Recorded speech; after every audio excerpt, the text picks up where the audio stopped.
মুসলমান ভাইরা রে আমার, প্রথম নম্বরে আল্লাহ রাব্বুল আলামিন কোরআনকে সম্মানের কারণ প্রথম নাম্বার হলো কোরআন পড়লেও সওয়াব হবে। ও মুসলমান ভাইরা রে আমার, যারা কোরআন পড়ে, এই কোরআনুল কারীম যারা পড়ে, এই কোরআনটা পড়লে কিন্তু সওয়াব হয়ে যাবে। এরপরে দ্বিতীয় নাম্বার কারণ হলো, সম্মানের কারণ হলো, আল্লাহ রাব্বুল আলামিন বলতেছেন কোরআন কিন্তু শিখাইলেও কিন্তু সওয়াব হবে। এই কোরআনটা কিন্তু আমি আপনি যারা জানি তারা কিন্তু অন্যদেরকে শিখাইতে হবে। এই কোরআন যদি আমি আপনি শেখাই তাহলে আমার আপনার কিন্তু আসরের ময়দানে কাজে লাগবে। মুসলমান ভাইরা রে আমার, তৃতীয় নাম্বার কারণ হলো কোরআন কিন্তু শিখাইলেও কিন্তু সওয়াব হবে এবং শিখলেও কিন্তু আমার আপনার সওয়াব হবে। এই কথাটা আল্লাহ রাব্বুল আলামিন বলেছেন। এরপরে চতুর্থ নাম্বারে আল্লাহ রাব্বুল আলামিন সুন্দর করে জানিয়ে দিলেন কোরআন কিন্তু শুনলেও সওয়াব। এখন আপনার পাশে কোরআনে হাফেজ কোরআন শরীফ তেলাওয়াত করতেছে, কোরআনুল কারীম তেলাওয়াত করতেছেন। এই কোরআনুল কারীম কিন্তু আপনি বসে বসে যদি পাশে যদি বসে বসে শুনেন তাহলে কিন্তু আল্লাহ রাব্বুল আলামিন আপনাকে কিন্তু সওয়াব দিবে। তার মধ্যে 5 নাম্বার 4 নাম্বার কারণ চলে গেল। এরপরে 5 নাম্বার কারণ হলো কোরআনুল কারীম কিন্তু শোনাইলেও সওয়াব হবে।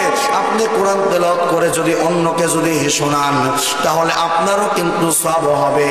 ও মুসলমান ভাইরা রে আমার, 6 নাম্বার কারণ হলো কোরআন কিন্তু ধরলেও কিন্তু আমার আপনার আমল নামে সওয়াব লেখা হবে।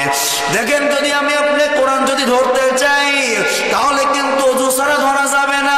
আল্লাহ রাব্বুল আলামিন বলেছেন যে কোরআন কিন্তু ধরতে গেলে আমাকে আপনাকে ওযু করতে হবে। তাহলে 6 নাম্বার কারণ হলো কোরআনুল কারীম ধরলেও কিন্তু সওয়াব হবে। এরপরে 7 নাম্বার কারণ আল্লাহ রাব্বুল আলামিন বলতেছেন কোরআনের দিকে তাকাইলেও কিন্তু আমার আপনার সওয়াব হয়ে যাবে। 8 নাম্বারে আল্লাহ রাব্বুল আলামিন বলতেছেন কোরআন মানলেও কিন্তু সওয়াব। এখন আমি আপনি যদি এই কোরআনটা না মানি তাহলে কিন্তু আমার আপনার আমল নামায় কিন্তু সওয়াব লেখা হবে না। এই কোরআনটা যদি আমি আপনি মানি তাহলে আমার আপনার আমল নামায় সওয়াব তো হবে। এবং 10টি কারণের মধ্যে 8 নাম্বার কারণটা চলে গেল। ও মুসলমান ভাইরা রে আমার, সম্মানের 9 নাম্বার কারণ হলো কোরআন দিয়ে আল্লাহ রাব্বুল আলামিন বলতেছেন তোমরা উপদেশ দিবা, কোরআন দিয়ে সব সময় উপদেশ দিবা। আল্লাহ রাব্বুল আলামিন বলেছেন কোরআন দিয়ে যারা কথা বলে ওরা একমাত্র শুধুমাত্র কেবলমাত্র ওরাই সত্য কথা বলে। 9 নাম্বারে যখন আল্লাহ রাব্বুল আলামিন এই কথা বললেন, এই যে আমি আপনাদের মাঝে কোরআন থেকে কথা বলেছি, এই কোরআনুল কারীম কিন্তু উপদেশ আপনাদেরকে দিয়েছি কোরআন থেকে।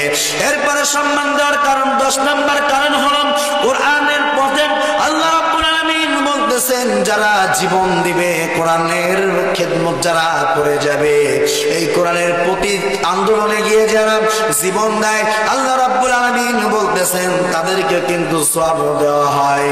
ও মুসলমান ভাইরা রে আমার, এই হলো মোট 10টি কারণ। তাহলে এই কোরআনুল কারীমের এই সম্মান দেওয়ার 10টি কারণের মধ্যে আমি আপনাদের মাঝে সব কারণে কিন্তু বলেছি। প্রথম নাম্বার কোরআন পড়লেও সওয়াব হবে, দ্বিতীয় নাম্বারে কোরআন শিখলেও সওয়াব হবে, তৃতীয় নাম্বারে কোরআন শিখাইলেও সওয়াব হবে, তৃতীয় নাম্বারে গেল, চতুর্থ নাম্বার হলো কোরআন শুনলেও সওয়াব হবে, কোরআন শোনাইলেও কিন্তু আল্লাহ রাব্বুল আলামিন 5 নাম্বারে বলতেছে সওয়াব হবে। 6 নাম্বারে কোরআন ধরলেও সওয়াব হবে, কারণ ওযু ছাড়া কোরআন ধরা যাবে না। এরপরে আল্লাহ রাব্বুল আলামিন 7 নাম্বারে বলেছেন কোরআনের দিকে তাকাই থাকলেও কিন্তু সওয়াব হবে। 8 নাম্বার পয়েন্ট হলো কোরআন মানলেও সওয়াব হবে। আবার 9 নাম্বারে বলতেছেন কোরআন দিয়ে তোমরা উপদেশ দিবে তাও সওয়াব হবে।